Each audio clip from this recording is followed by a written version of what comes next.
أعوذ بالله من الشيطان الرجيم بسم الله الرحمن الرحيم الحمد لله والصلاة والسلام على رسول الله وعلى آله وصحبه أجمعين أما بعد আল্লাহ সুবহানাহু ওয়া তাআলা সকল শুকরিয়া যিনি আমাদেরকে তৌফিক দিয়েছেন রাসূল সাল্লাল্লাহু আলাইহি ওয়াসাল্লাম জীবন সম্পর্কে জানার জন্য শেখার জন্য একত্রিত হওয়ার। আমরা আলোচনা করতেছিলাম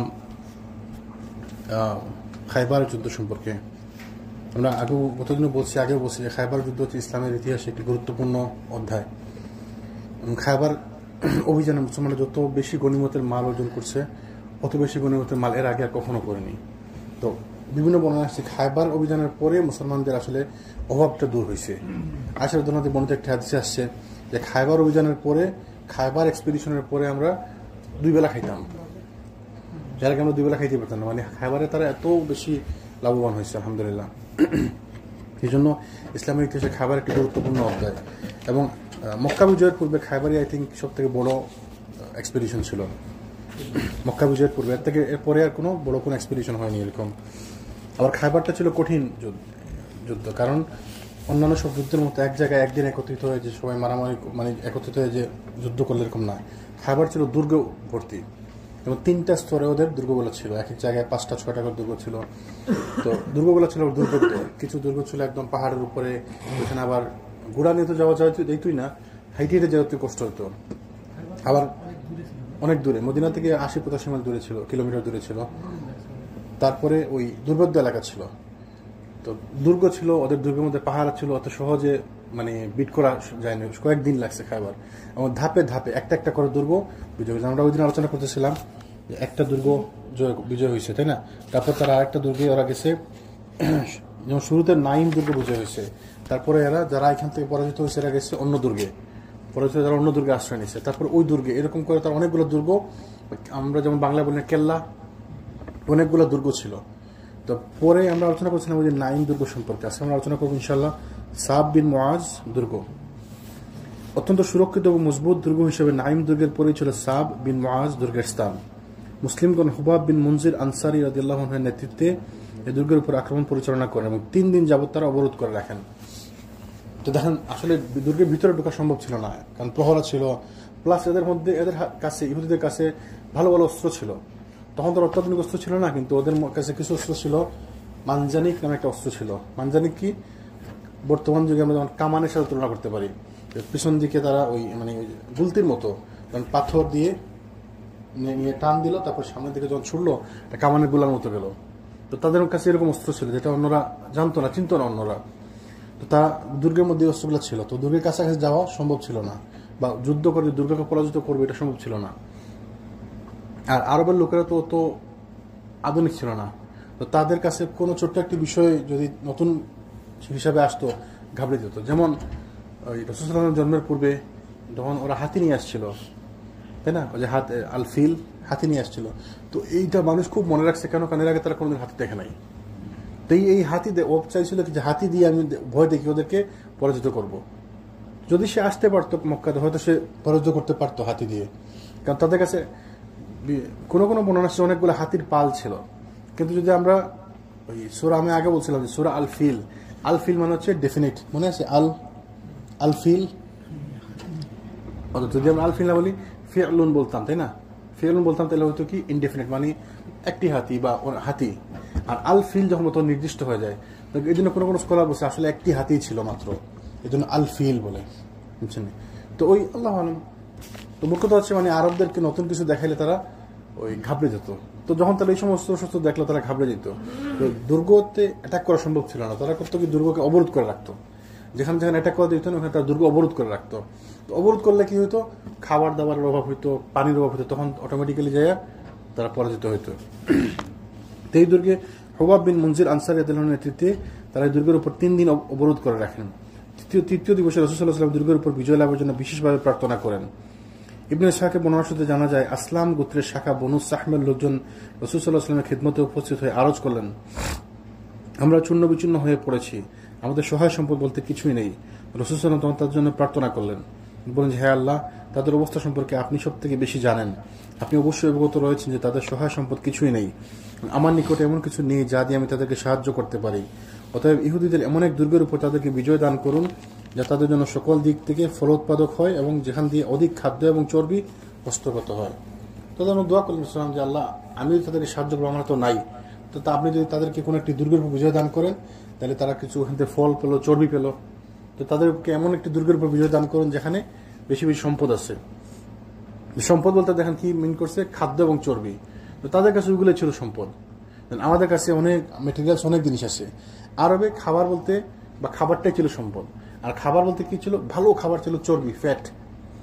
তো আমাদের যেমন ওই যে মুরগি, পোলাও, রোস্ট, খুরমা, এগুলো আমরা আমাদের রিচ ফুড, তাদের রিচ ফুড ছিল ফ্যাট। ওই ব্রেডের সাথে একটু চর্বি লাগাই হতো, এটা ছিল রিচ ফুড। তো যখন তারা ওই ভালো কোনো খাবার থাকতো, চর্বি থাকতো, তারা মনে করতো এটাই ভালো ফিস্ট। চর্বি বাটার বা চর্বি, যে রুটির মধ্যে বাটার লাগিয়ে খেত, চর্বি লাগিয়ে খেত, এটাই ছিল তাদের কাছে ফিস্ট। রসুলাম দোয়া করছে তাদের জন্য, তাদেরকে জন্য অধিক খাদ্য এবং চর্বি সংগৃহীত হয়, তাদের জন্য হস্তগত হয়। এরপর সাহাবিগণ রাদিয়াল্লাহু আনহুম প্রবল পরাক্রমে আক্রমণ পরিচালনা করলেন। মহান আল্লাহ সাব বিন মুআজ দুর্গের উপর মুসলিমগণকে বিজয় প্রদান করলেন। খায়বারে এমন কোনো দুর্গ ছিল না যেখানে এই দুর্গের তুলনায় অধিক খাদ্য এবং চর্বি ছিল। আল্লাহ সুবহানাহু ওয়া তাআলা দেখেন কি রাসূল, এটা আরেকটা মুজিজা, রাসূলুল্লাহর মুজিজা, তাই না? দোয়া করছেন, আল্লাহ কবুল করছেন। দেখা গেল পরে খায়বারে আর কোনো দুর্গে এত খাদ্য এবং চর্বি ছিল না মজুদ। তো ওই দুর্গে সব থেকে বেশি ছিল, যে ওদের জন্য দোয়া করছেন।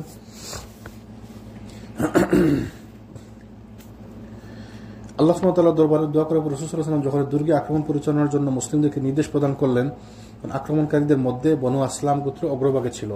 কারা? যারা দোয়া চাইছিল রাসূল সাল্লাল্লাহু আলাইহি ওয়াসাল্লামের কাছে, আপনি আমাদের জন্য দোয়া করেন, আমাদের গোত্রের জন্য। ওই গোত্র ছিল ওই আক্রমণের সামনের সারিতে।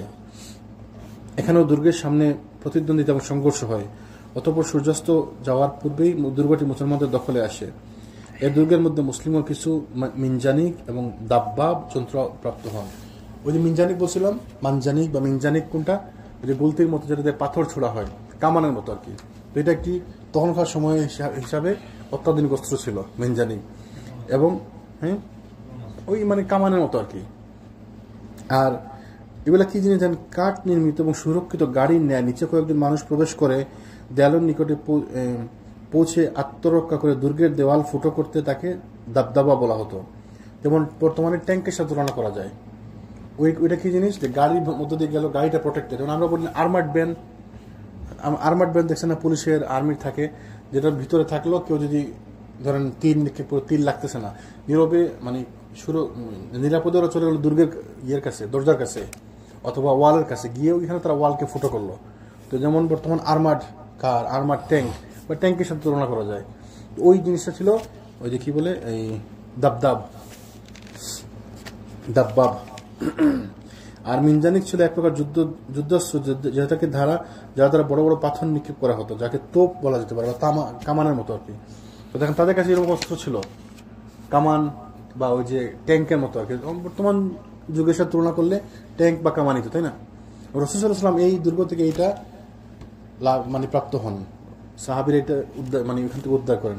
পরে তারা ওই খায়বার যুদ্ধেই ওই মিনজানিক অস্ত্র ব্যবহার করছেন ওদেরই আরেক দুর্গের বিরুদ্ধে।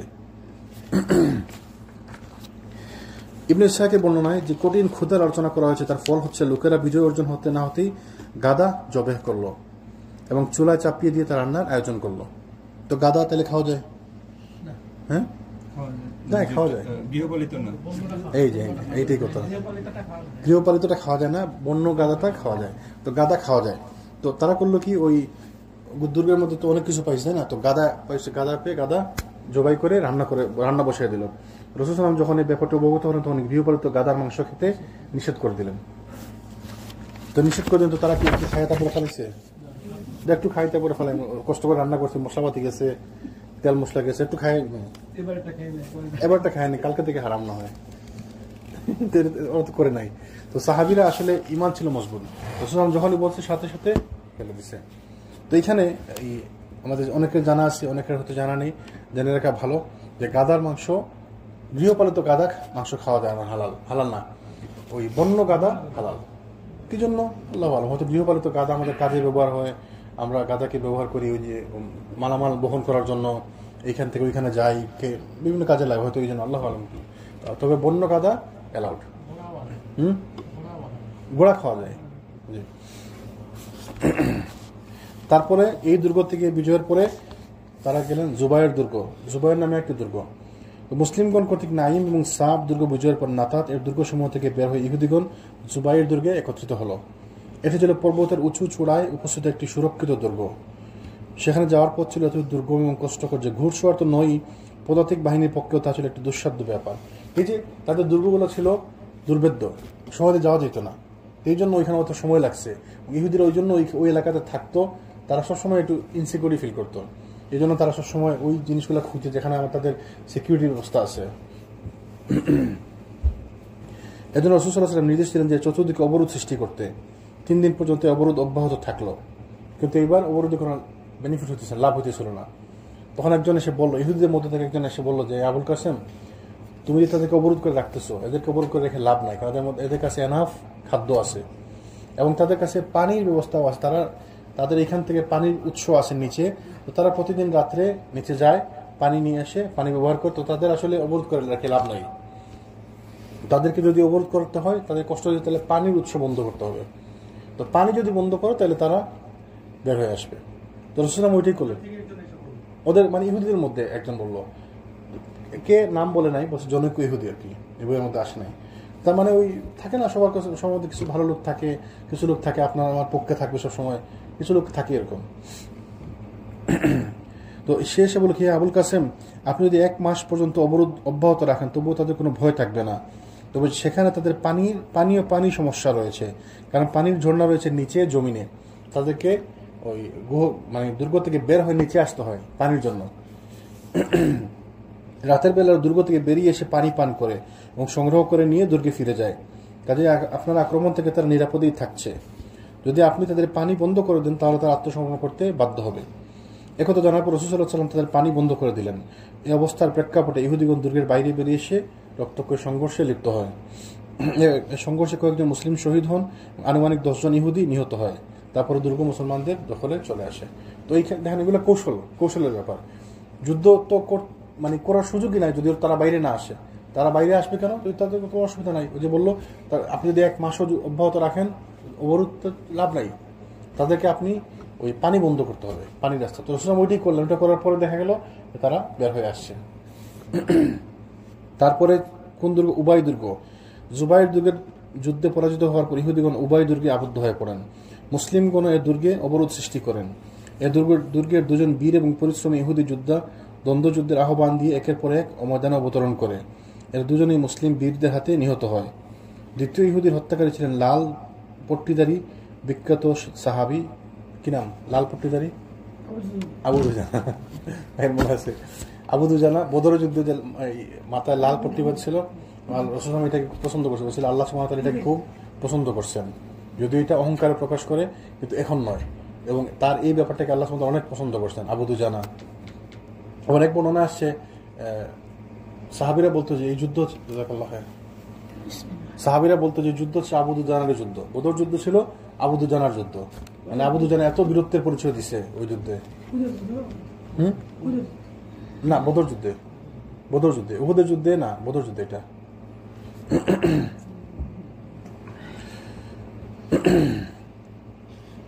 তারপরে তিনি তাকে আবু দুজানা তাকে হত্যা করেন। দ্বিতীয় ইহুদিকে হত্যা করার পর তিনি অত্যন্ত ক্ষিপ্র গতিতে দুর্গের অভ্যন্তরে প্রবেশ করেন। তার সঙ্গে ইসলামিক মানে মুসলিম সৈন্যগণ দুর্গের অভ্যন্তরে প্রবেশ করেন। দুর্গের ভিতরে উভয় পক্ষের মধ্যে প্রচণ্ড সংঘর্ষ বেঁধে যায় এবং কিছুক্ষণ ধরে তা চলতে থাকে। কিন্তু ইহুদিগণ মুসলিম বীরদের আক্রমণের মুখে টিকতে না পেরে দুর্গ ছেড়ে পালিয়ে গিয়ে তারা নিজার দুর্গে আশ্রয় গ্রহণ করে। সেটি ছিল প্রথম অঞ্চলের শেষ দুর্গ। মানে এই দুর্গ থেকে পরাজিত হয়ে তারা আরেকটা দুর্গে গেল। এখন কতগুলো দুর্গ, জি হ্যাঁ, যোগাযোগ ছিল বা হয়তো পলাইয়ে গেছে আর কি, সামহাও মানে তাদের যোগাযোগ ছিল। তো দেখেন কতগুলো দুর্গ, এই এলাকাগুলো তারা থাকতো এইভাবে। বললাম না, ওই যে আরেকদিন গতদিন বলছিলাম না যে খায়বার ওই অঞ্চলে ঢুকা দিত না রাত্রের পরে, রাত্রে বিকালের দিকে বা রাত্রে সন্ধ্যার দিকে তারা গেট বন্ধ করে দিত, আবাসিক এলাকার মতো। তো অনেক আবাসিক এলাকা থাকে না যে গেট বন্ধ, সন্ধ্যা পরে কেউ ঢুকতে পারবে না, আবার সকালে খুলবে। তো তাদের ওইরকম ছিল খায়বারে। তো খায়বার ছিল পয়সাওয়ালা লোকেরা থাকতো এবং ফল ফসলও ভালো হইতো, খুব উর্বর ভূমি ছিল, আর ইহুদিরা থাকতো, তো ওরা সব ভালো ভালো ব্যবস্থা রাখছিল। তারপরে নিজার দুর্গ আক্রমণ করেন। এটি ছিল এই অঞ্চলের সবথেকে শক্ত এবং মজবুত দুর্গ। ইহুদিদের দৃঢ় বিশ্বাস ছিল সর্বশক্তি প্রয়োগ করে দুর্গের ভিতরে প্রবেশ করা মুসলিমদের পক্ষে সম্ভব হবে না। এজন্য তাদের মহিলা এবং শিশুদেরকে নিয়ে তারা দুর্গের মধ্যে অবস্থান করতেছিল। তারা তাদের মহিলা এবং শিশুদেরকে আগের থেকে দুর্গের মধ্যে রাখছিল। তাদের মতে এটি ছিল সব থেকে শক্তিশালী দুর্গ এবং এখানে মুসলমানরা পরাজিত করতে পারবে না। এটাই মনে করো সবাই, না? সবাই তো এটাই মনে করে যে আসলে আমাকে বা একটা অবস্থানে যাওয়ার পর যে আমাকে পরাজিত করতে পারবে না। তা আমাদের জিনিসটা ধারণাটা খুব ভুল। আমরা অনেক লোক আছে অনেক পয়সাওয়ালা, তাই না? পয়সাওয়ালা তো এক পর্যায়ে তারপর তার মনে হয় যে আমার তো পয়সা, আমার তো জীবনও এই পয়সা শেষ হবে না। অনেকে বলে এটা যে আমার তো পয়সা, আমার যদি 7 পুরুষও খায় আমার পয়সা শেষ হবে না। অনেকে বলছে এই কথা, অনেকে বলে, তাই না? কিন্তু মানুষ আসলে বুঝতে ভুল করে যে আল্লাহ সুবহানাহু ওয়া তাআলা চাইলে মুহূর্তের মধ্যে আপনাকে ধ্বংস করে দিতে পারেন। যেমন আমাদের দেশে মনে করেন, ওই যে দেখছেন ওকে চিন্তা করছেন দুই বাগান সারা জীবনে শেষ হবে না, কেমন বলছিল, হ্যাঁ কেমন ধ্বংস হবে না। আল্লাহ সুবহানাহু ওয়া তাআলা চাইলে মুহূর্তের মধ্যে শেষ হয়ে যেতে পারে। আমাদের দেশে আপনি বললেন কেউ কিছু, সে কি চিন্তা করছিল? সে তো দূরের কথা, কোনো মানুষ চিন্তা করছে এমন অবস্থায় গেছিল ওরা? পৃথিবীতে কোনো বাঙালি চিন্তা করছিল যে ওর পতন হতে পারে এইভাবে? তা আল্লাহ চাইছেন দেখেন কয়েকদিনের মধ্যে, কয়েকদিন মানে ইন্টেন্স আন্দোলন তো হয়েছে মাত্র কয়েকদিন, 4-5 দিন। ওই মাত্র 4-5 দিনের মধ্যে দেখেন আল্লাহ সুবহানাহু ওয়া তাআলা চাইছে, তাই না? তো আসলে পতন সবার হয়। এই জন্য সবাইকে আপনাকে ওই যে ডাউন টু দ্য আর্থ থাকতে হবে। আপনার পয়সা যখন হয়, সম্পদ যখন হয়, আপনাকে সতর্ক থাকতে হবে, অহংকার যেন না হয়, কোনো ক্রমে যেন অহংকার না হয়। আমি গত কয়েকদিন আগে বলছিলাম যে অহংকার জিনিস আল্লাহ সুবহানাহু ওয়া তাআলা পছন্দ করেন। অহংকার হচ্ছে আল্লাহ সুবহানাহু ওয়া তাআলা বলছেন আমার চাদর, কেউ যেন আমার চাদর নিয়ে টানাটানি না করে। মানুষ যখন অহংকার করে সাথে সাথে আল্লাহ তাকে ধসিয়ে দেন এবং অহংকারের ফল পতন হবেই আপনার। তো তারা মনে করছিল এই দুর্গে কেউ আক্রমণ করতে পারবে না, ওরা মুসলমানরা এই দুর্গে পরাজিত করতে পারবে না। তারা তাদের শিশু এবং মহিলাদেরকে নিয়ে দুর্গের মধ্যে অবস্থান করতেছিল। আগের উল্লেখিত 4টি দুর্গের মধ্যে কোনো দুর্গে মহিলা এবং শিশুদেরকে রাখা হয়নি, কারণ এইটাকে তারা বেশি সেফ মনে করেছে এবং এইটাতে মহিলাদেরকে রাখছে, পুরুষদের শিশুদেরকে রাখছে। তো মুসলিমগণ যখন দুর্গটি অবরোধ করলেন এবং প্রবল চাপ সৃষ্টি করে চললেন, যেহেতু দুর্গ একটি উঁচু পর্বত চূড়ায় অত্যন্ত সুরক্ষিত অবস্থানে ছিল, সেহেতু দুর্গের মধ্যে প্রবেশ লাভের কোনো সুযোগ মুসলিম সৈন্যরা করে নিতে পারছিলেন না। এদিকে দুর্গের বাইরে এসে যুদ্ধে লিপ্ত হওয়ার সাহস ইহুদিদের ছিল না। তবে দুর্গের অভ্যন্তর ভাগ থেকে তারা মুসলমানদের উপর প্রবলভাবে তীর এবং পাথর নিক্ষেপ করে আসছিল। তো নিজার দুর্গ জয় করা যখন খুব অসহায় মানে অসাধ্য মনে হলো, তখন রাসূল সাল্লাল্লাহু আলাইহি ওয়াসাল্লাম মিনজানিক যন্ত্রটি ব্যবহারের জন্য পরামর্শ দিলেন। ওই যে যেটা উদ্ধার করেছেন, কামান ব্যবহারের পরামর্শ দিলেন। কয়েকটি কামানের গুলা আঘাত হানার ফলে তাদের দেয়ালে বেশ বড় আকারে ফাটল সৃষ্টি হয়ে যায়। সে ফাটলের পথ ধরে মুসলমানরা দুর্গের মধ্যে প্রবেশ করতে সক্ষম হন এবং ইহুদিদের মধ্যে তীব্র সংঘর্ষে লিপ্ত হন। দেখেন আল্লাহ সুবহানাহু ওয়া তাআলা চাইলে তাদেরই বানানো অস্ত্র তাদের বিরুদ্ধে, তো তারা কি বুঝছিল এটা যে আমাদের অস্ত্র আমাদের এই দুর্গ তো অ্যাটাক করা সম্ভব না, মুসলমানরা পারতেছিল না। তো কিভাবে পারছে? ওই তাদেরই বানানো একটি অস্ত্র দিয়ে তাদেরকে পরাজিত করছে। তা আসলে আল্লাহ সুবহানাহু ওয়া তাআলা চাইলে যেভাবেই হোক, নমরুদকে কিভাবে হত্যা করছেন আল্লাহ সুবহানাহু ওয়া তাআলা? ছোট্ট একটি মশা, এটি মশার কারণে, তাই না? তো আল্লাহ সুবহানাহু ওয়া তাআলা চাইলে যে কোনো কিছু দিয়ে যে কাউকে যেভাবে যখন ইচ্ছা, কারণ আল্লাহ কোরআনের মধ্যে বলছেন, আল্লাহ সুবহানাহু ওয়া তাআলা আয়াতের মধ্যে আসছে যে আমার সৈন্যদের সম্পর্কে কারো কোনো ধারণা নাই, পশু পাখি আল্লাহ সৈন্য। যেমন ওই হস্তি বাহিনীকে ধ্বংস করছে পাখি, আবাবিল মানে কি? ছোট্ট ঝাঁকে ঝাঁকে পাখি, ছোট ছোট ছোট পাখি।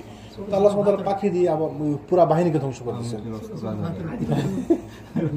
তারপরে এই দেখেন কত কত কমকে আল্লাহ সুবহানাহু ওয়া তাআলা পানি দিয়ে ধ্বংস করছেন, বাতাস দিয়ে ধ্বংস করছেন, ভূমিকম্প দিয়ে ধ্বংস করছেন, শব্দ দিয়ে ধ্বংস করছেন, জমিনকে মাটি থেকে উঠায় নিচে উল্টায় ধ্বংস করছেন। তো আল্লাহ সুবহানাহু ওয়া তাআলা চাইলে যেভাবে ইচ্ছা যাকে ইচ্ছা ধ্বংস করতে পারেন।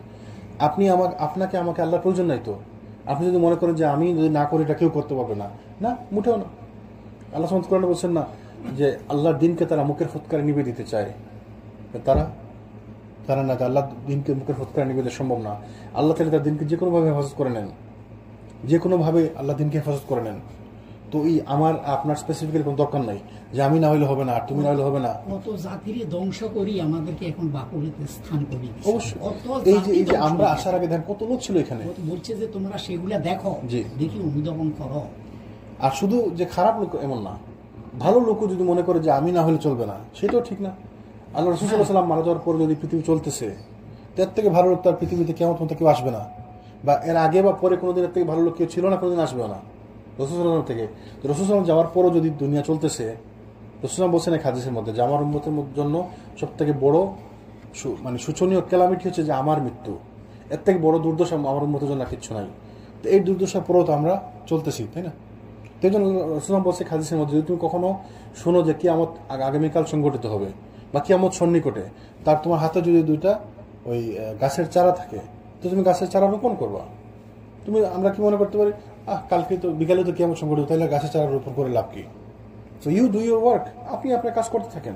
কিয়ামত যখন আসবে, তো কিয়ামত আসার জন্য কি আমরা সব বন্ধ করে বসে থাকবো? আপনি নামাজ পড়বেন, আপনি রোজা রাখবেন, আপনি সবকিছু করবেন, যেটা করার আপনি করবেন।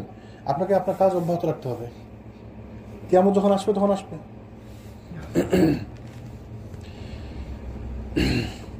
তো যখন দুর্গের ভিতরে তারা আক্রমণ করেন, ওই কামান দিয়ে বা মিনজানিক দিয়ে আক্রমণ করার পরে তারা দুর্গের ভিতরে প্রবেশ করতে সক্ষম হন এবং ওইখানে তাদের সাথে তীব্র এই যুদ্ধ হয়। এই যুদ্ধে ইহুদিরা শোচনীয়ভাবে পরাজয় বরণ করার পর ইতস্তত বিক্ষিপ্ত অবস্থায় দুর্গ ছেড়ে পলায়ন করে। তারা প্রাণভয়ে এতই ভীত হয়ে পড়ে তাদের মহিলা এবং শিশুগণকে পিছনে রেখেই পলায়ন করে এবং তাদেরকে মুসলিমদের দয়ার উপর ছেড়ে যায়। সুরক্ষিত নিজার ঘাঁটি দখলের ফলে খায়বারের প্রথম অংশ অর্থাৎ নাতাত এবং শাক অঞ্চলের সকল অংশই মুসলমানদের দখলে চলে আসে। এই অঞ্চলে আরও কিছু সংখ্যক ছোট ছোট দুর্গ ছিল, কিন্তু অপেক্ষাকৃত শক্তিশালী ঘাঁটিগুলো মুসলমানদের দখলে চলে যাওয়ার ফলে ইহুদিরা ছোট ছোট দুর্গগুলো পরিত্যাগ করে এবং পরবর্তী পর্যায়ে খায়বার শহর পরিত্যাগ করে দ্বিতীয় অঞ্চলে অর্থাৎ কাতিবার দিকে পলায়ন করে। মানে তাদের মুসলমানদের 3টা এলাকা ভাগ করছে, তো দ্বিতীয় এলাকাতে তারা চলে গেল, পরের এলাকাতে তারা চলে গেল। দেখেন ইহুদিরা এতই ভীত সন্ত্রস্ত যে তারা তাদের ফ্যামিলি পরিবার পরিজনকে ছেড়ে পালিয়ে গেছিল। তো এই অবস্থা সবার হবে কিয়ামতের দিন। কিয়ামতের দিবস হচ্ছে কঠিন দিবস। তো ওই দিন কেউ কারো ফ্যামিলির খেয়াল পরোয়া করবে না, মা ছেলে পরোয়া করবে না, ছেলে মা পরোয়া করবে না, বাপের পরোয়া করবে না, ভাই ভাইয়ের পরোয়া করবে না, কেউ কারোর পরোয়া করবে না।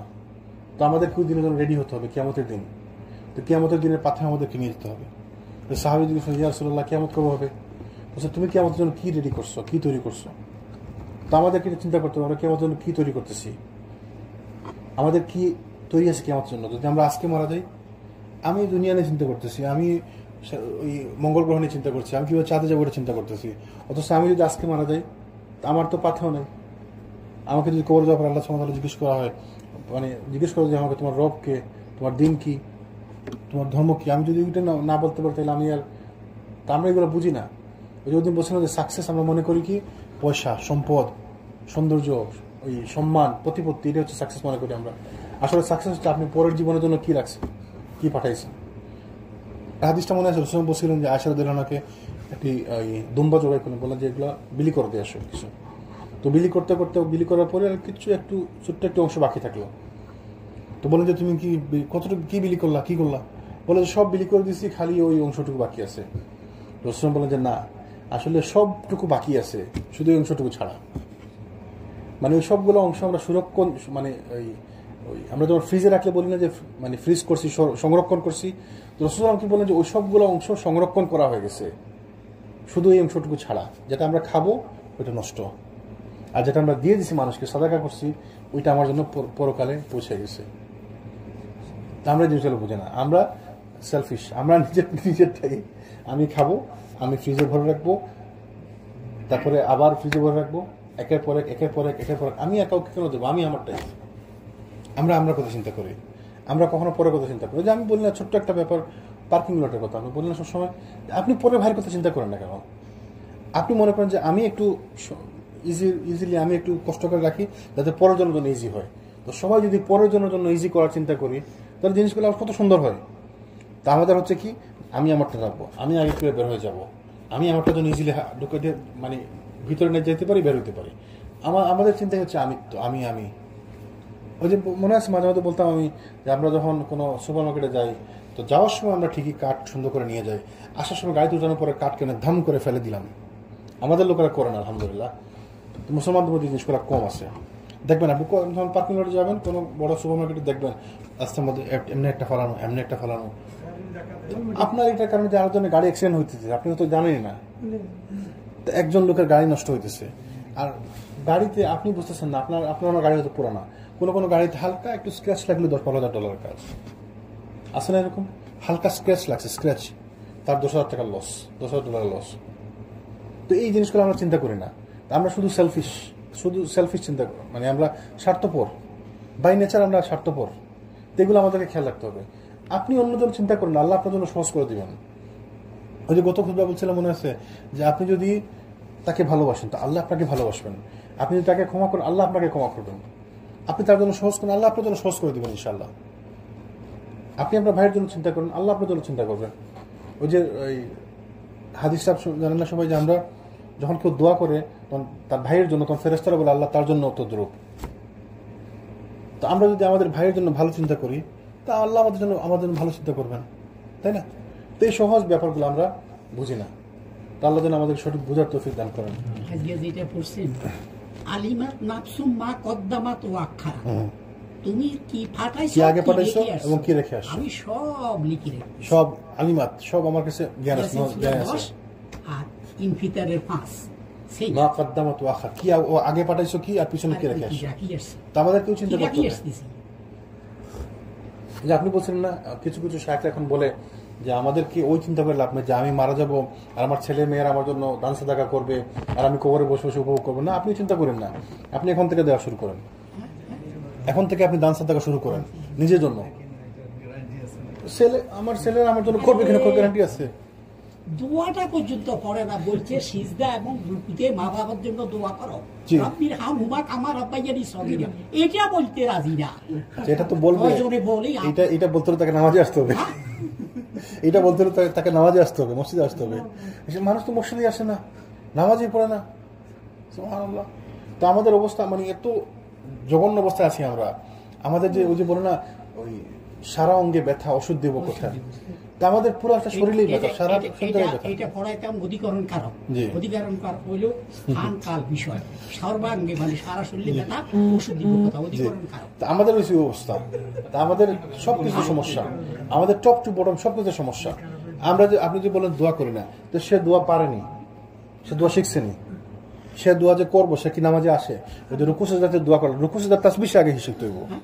আগে তো রুকু সিজদার তাসবিহ তার জন্য ওয়াজিব, রুকু সিজদার তাসবিহ তার জন্য ওয়াজিব, রুকু তার জন্য ফরজ, সে যে নামাজ আসবে তার ফরজ, সে ফরজের খবর নাই।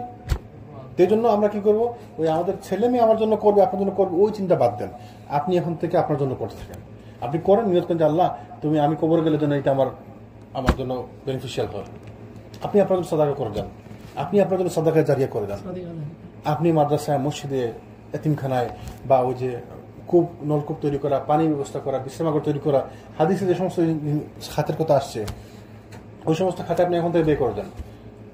বিভিন্ন বেনিফিশিয়াল বুক, স্পেশালি যে সমস্ত বই যেগুলা যেন আমাদের হুজুররা বই বানাইতেছে, রেডি করতেছে, ওই বই আমরা সবাই কন্ট্রিবিউট করবো ইনশাল্লাহ। আমি আমাদের ওই যে পকেটে হাত দিতে দেয় না, 20 টাকা আজ বাঙাই নিছি, হয়তো পুরা মাস চলে যাবে। আলহামদুলিল্লাহ, আমরা যে যেভাবে সুযোগ পাই, হ্যাঁ যে যেভাবে সুযোগ পাই আমাদেরকে সাদাকা করতে হবে, দান সাদাকা করতে হবে। ওই যে এনারা বই বানাইতেছে, যখন রেডি হবে আমরা জানাবো ইনশাল্লাহ সবাইকে, সবাই মিলে আমরা কন্ট্রিবিউট করবো। দেখেন বেনিফিট, দেখেন কি বেনিফিট। ওই যে হুজুররা বই বানাইতেছে, সালাতের বই, তো এক একটা বইয়ের দাম পড়বে মাত্র $2 বা $3। তো চাইলে কিন্তু আসলে কোনো ব্যাপার নেই, আপনি 100 বই যদি স্পন্সর করেন 200 বা 300 টাকা, তাই না? 200 বা 300 সহজ ব্যাপার। আল্লাহ যে কিভাবে দিছে শুকরিয়াটা দেখো, যে পার্কিং লই যে সমস্যা হয়েছে, আমি গতকালকে তো হয়েছে, গতকালকে হয়েছে, প্রত্যেক দিন এই যে আল্লাহ যে এটা করে দিয়েছে, এই নিয়ামত আমার গাড়িতে বলে আমরা ব্লক করে রেখেছি পিছনে, আমার গাড়ি টাকা আছে না, গাড়িতে এখনো খারাপ আমি বানাতে পারছি না, ওটা মানে গ্যারেজের কারণ। ওই ডাক্তার মুর্শিদে চলে যাচ্ছে, আসি উনার বলে যে ওকে আমার এখানে ইয়া করতে হবে। আমরা যা বলতেছিলাম যে যেভাবে পারি, তো ওই যে বইয়ের কথা বলছিলাম, ধরেন একটা বই, এই বইটা যদি আপনি 2 টাকা বা 3 টাকা খরচ করে একটা বই স্পন্সর করেন, এই বইটা কারো হাতে যাবে, ওই ভাই হয়তো সালাদ শিখবে, তো সে যতদিন সালাদ পড়বে সে তার সালাতের সবগুলো আপনার খাতা জমা হতে থাকবে, সাদাকা জারিয়া। সে সালাদ শিখবে, তার ছেলেদেরকে শিখাবে, তার পরিবারকে শিখাবে, তার মাধ্যমে যত লোক সালাদ শিখবে, সালাদ পড়বে, আপনি সব পেতে থাকবেন, সাদাকা জারিয়া। এই বইটা যার হাতে যাবে, অনেক একটা বই তো সহজে নষ্ট হয় না, যদি না ছিঁড়ে যায়, না ফালাই দেয়, তো বই থাকে বছরের পর বছর থাকে, এবং বই থাকে। যখন আমাদের স্কলারদের বই আমরা পড়ি, ইবনে কাইয়িম রাহিমাহুল্লাহ, ওই ইমাম ইবনে তাইমিয়া রাহিমাহুল্লাহর বই, এই বই পড়ে আমরা ওই যে কিয়ামত মতো লোক যারা পড়বে তাদের বেনিফিট দেখেন বইয়ের বেনিফিট। ইমাম বুখারী, পৃথিবীতে কোনো মুহূর্ত আছে যে ইমাম বুখারীর বইতে একটা হাদিস পড়তেছে না? তো প্রত্যেকটা মুহূর্তে মুহূর্তে তার জন্য সব লেখা হতেছে, ওনার জন্য সব লেখা হতেছে। একবার কল্পনা করেন যে প্রত্যেকটা মানে পৃথিবীতে কোনো মুহূর্ত আছে যে কেউ একটি ইসলামিক হালাকা হতেছে, এই যে আমরা পড়তেছি ইমাম বুখারীর নাম মেনশন করতেছি না, তার বই থেকে আমরা হাদিস দিতেছি, রেফারেন্স দিতেছি না, আপনি চিন্তা করেন কত সওয়াব পাইতেছে, কি পরিমাণ সওয়াব পাইতেছে। এই যে তো এই সব ব্যাপার হিংসা হওয়া উচিত আমাদের। যে খুতবাতে পড়ছি সূরা, আমি কথা বললে আপনারা মনে করেন যে একটা বাহাদুরি পেতেছে, বাহাদুরি না। এই যে সূরা আল ফুরকান, ফুরকানের যে আয়াতটা পড়ছি, একটা আয়াতে আসছে সিজদা করো, তুমি শেষ রাতে দাঁড়াইয়ে সিজদা করা, ঠিক আছে? এরপরে বলছে তুমি সালাম দি শান্তি বিস্তার করো, সালাম দি তুমি তোমার অপরিচিত লোকদেরকে তুমি সালাম দিতে নিয়ে তোমরা পরিচিত অপরিচিত সবাইকে সালাম দাও। এবং এটা কি আমাদের একটি লক্ষণ যে মানুষ শুধু পরিচিত লোককে সালাম দিবে, কি আমাদের একটি আলামত যে মানুষ শুধু পরিচিত লোকদের সালাম দেবে। এবং এটা হয় দেখবেন, আপনি যান দোকানে যান, দেখবেন আপনি যাদেরকে চিনেন আপনাকে কেউ সালাম দিতেছে না, কিন্তু ঠিকই হঠাৎ দেখবেন দুজন জনকে সালাম দিতেছে, সে তাকে চিনে, অথচ আপনার লম্বা দাড়ি, আপনার মাথার টুপি, সবাই দেখতেছে আপনি মুসলিম, সবাই জানতেছে আপনি, বরঞ্চ ওদেরকে মুসলিম বোঝা যায় না, আপনাকে তো দেখলে মুসলিম মনে হয়, আপনাকে সালাম দিবে না সে? বা আমরাও, শুধু তার না আমাদেরটাও সবাই সালাম দেয়। তো আলহামদুলিল্লাহ, তো এই জিনিসগুলো আমাদের খেয়াল রাখতে হবে। তো আমি যেটা বলতেছিলাম যে আমাদেরকে বলছে তুমি শেষ রাতে দাঁড়িয়ে ইয়ে করি, এইটা চাও। আর আমরা কোরআনের আয়াত বলেছি। জি ভাই আজকে আমার আমি হারাকাত পাইছি, টাইমে হারাকাত পাইছি, মাগরিবর সেকেন্ড রাখাত আবার বল লাগে। জি মাগরিবর যে এক রাখাত পাইতে 3 রাখাত বল। জি সো সেকেন্ড রাখাত বল লাগে, আমি বুঝছি। আমি তাহলে এক্সপ্লেইন করা দিচ্ছি, এক্সপ্লেইন করিয়া মানে তাহলে কইছি আপনার মানে কি বল আছে হঠাৎ রয়েছি, এর মাঝে তাই গেছেন কি তাকে ডাকতেছেন, তাই গেছেন আমার থ্যাংক ইউ কইয়া গেছেন। তাই তো মনে হয় নামাজ পড়তা নাই না, মনে হয় না, কারণ তাই তো নামাজ পড়তেই বই বাবা, উনি গুরুত্ব দেয় নাই, উনি গুরুত্ব দেয় না জিনিসটা। তাই আমরা মুসিদ আনি আমার কিন্তু দায়িত্ব নিয়ে আবার কইতাম না ছেলেটা কোশ্চেন মানে ভাই প্রশ্ন করছে উনি এবং আরেকজন সাথে মাগরিবের সময় আসছে, শেষে রাকাতে শরীক হচ্ছে, তো শেষে রাকাতে শরীক করতে 1 রাকাত পাইছে, তাহলে উনি যখন দাঁড়াইয়া মাসবুক হয়ে গেল, তাহলে তো ওনার জন্য 1 রাকাত পাইছে, বাকি 2 রাকাত পড়তে হবে। তাহলে 2 নম্বর রাকাতে উনি বসবে, তাশাহুদ পড়বে, 3 নম্বর রাকাতে তাশাহুদ পড়বে, দুরূদ পড়বে, ওই দোয়া করবে, তারপর সালাম ফিরবে। তো ওই ভাই 2 নম্বর রাকাতে, তার নিজের 2 নম্বর রাকাতে সে না বসে উঠে গেছে, 3 নম্বর রাকাতে সে বসে দোয়া সালাম ফিরেছে। তো এটা হইতে পারে সে ভুল করছে, অথবা 2 নম্বর হইতে পারে সে জানে না। তো ভাই তারা মনে করে দিচ্ছে, তো মনে করে দেওয়ার পর উনি থ্যাংক ইউ বলে চলে গেছে। তা আমরা ধারণা ভালো রাখি যদি যে হয়তো পড়ছে, সে যেহেতু বলছে রেগুলার আসে মসজিদে, তাহলে আমরা ধারণা রাখতে পারি সে পড়বে ইনশাল্লাহ, ভালো ধারণা রাখবো। আমার দায়িত্ব আপনি বললেন যে ভাই আমি আপনাকে বলছিলাম, আপনি হয়তো খেয়াল করেন নাই, আপনি তো চলে গেছিলেন, তা আপনি পড়ছিলেন কেন? আমি জাস্ট মনে করে দিয়েছি আপনার ওই খারাপ কিছু না। জি পড়তে হবে। অথবা তখন যদি উনি আসলে ভুল করছে, তখন যখন আপনি বলছেন, তখন যদি সে শুধু সেউসিদা দিয়ে দিত তাহলে হয়ে যেত, কারণ এটা যেটা মিস করছে সেটা ছিল তার ওয়াজিব, প্রথম তাশাহুদ তার জন্য ওয়াজিব ছিল, তাই না? সে যেটা মিস করছে উনি সাথে সাথে সেউসিদা দিলে ঠিক হয়ে যেত, মানে আপনার সাথে কথা বলার পরও সেউসিদা দিতে পারতো। এখন যখন দেরি হয়ে গেছে ওনাকে পুরো নামাজটা পড়তে হবে, এখন এইটা হচ্ছে নিয়ম। তো ইনশাল্লাহ আমরা ধারণা করি আমরা উনি পড়বো, ইনশাল্লাহ ভালো ধারণা রাখবো, তার সে সময় নেই। তো যেটা বলতেছিলাম, তা আমরা সবাই চেষ্টা করবো আমাদের ওই নিজেদের ব্যবস্থা করে যাওয়ার জন্য, নিজেদের জন্য আমরা ব্যবস্থা করে যাবো এখন থেকে। আমি মৃত্যুর আগে আমি আমার ব্যবস্থা করে যাবো সাদাকা জারিয়া। তো ভালো কাজ কোনগুলা, এই যে বইয়ের কথা কেন বললাম আমি, কারণ এই জিনিসটা ভালো কাজ, এটা অনেক দিন থাকবে এবং এটা ভালো বিশাল বেনিফিশিয়াল ব্যাপার। একটা বই থেকে যেমন এই বইটা যে লিখছে, এই যে আমরা শিখতেছি না, যত লোক শিখতেছি উনি সব পাইতেছে। এবং আমরা যারা এই ঘটনা এখান থেকে আমরা 1-2টা ঘটনা যে জানছি, বাসায় যে বলবো, আমাদের বাচ্চা কাছে শেখাবো, পরিবার শেখাবো, এবং এইটা সিলসিলা যতদিন চলতে থাকবে সব পাইতে থাকবে। তো এই বইয়ে আমরা কন্ট্রিবিউট করবো ইনশাল্লাহ। বই যদি কখনো সুযোগ পান, স্থায়ী জি। জিনিস হইলো তোমার জন্য, এই আমলগুলো হইলো স্থায়ী। জি। বাকিয়াতু সোয়ালিয়াতু এটা একটা। 2 নম্বর হচ্ছে ইনদা রাব্বিকা। মসজিদ মাদ্রাসা। যতদিন মসজিদে, যেমন এই মসজিদে যারা হেল্প করছে, ডোনেশন করছে, কন্ট্রিবিউট করছে, আপনি চিন্তা করেন যতদিন এই মসজিদ থাকবে, যতদিন এই মসজিদে ভালো ভালো মানে কোন সুন্নাহর কথা দেখতে থাকবে, যারা কন্ট্রিবিউট করছে সে সব পেয়েছে। সে জানেই না, এরকম অনেক লোক আছে আমাদের মসজিদে, উনি হয়তো ভুলে গেছেন আমাদের মসজিদে কন্ট্রিবিউট করছে, আমি জানি। এরকম হয়েছে একবার, ওই ব্রুকলিনের একটা নাম্বারে আপনি কালেকশন করছিলেন, আমার মনে আছে। ওনার সাথে আমার দেখা হয়েছে ব্রুকলিনে যাওয়ার পর, বা ফোনে কত হয়েছে। তো আমি বলছিলাম যে ভাই আপনি তো আমাদের মসজিদে কন্ট্রিবিউট করছিলেন, আমার মনে আছে। কোন দিন, কোন মসজিদে? সে কিন্তু ভুলে গেছে।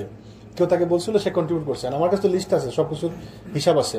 তো আমি নাম জানি যে উনি কন্ট্রিবিউট করছে, সে জানেই না, কিন্তু তার খাতায় লেখা হইতেছে সব, তার খাতায় সব লেখা হইতেছে। সে কি আমাদের আশ্চর্য হয়ে যাবে যে এত সব করতে কে আসলো। এই কাজগুলো আমরা করবো, লিখতেছে, বিলি করতেছে, ইয়া করতেছে, কি যে এত বেনিফিট। আমরা কোনো সুযোগ মিস করবো না, ভালো কোনো সুযোগ মিস করবো না। আমরা প্রত্যেকটা কাজের, ওই যে আপনি বলছেন না যে আপনি সাথে সাথে মনে করে দিচ্ছেন, সে যদি সালাত পড়ে আপনার কথার কারণে, সে পড়লো, তার সব পেলো এবং আপনি তার সবের সমান সব পেলেন।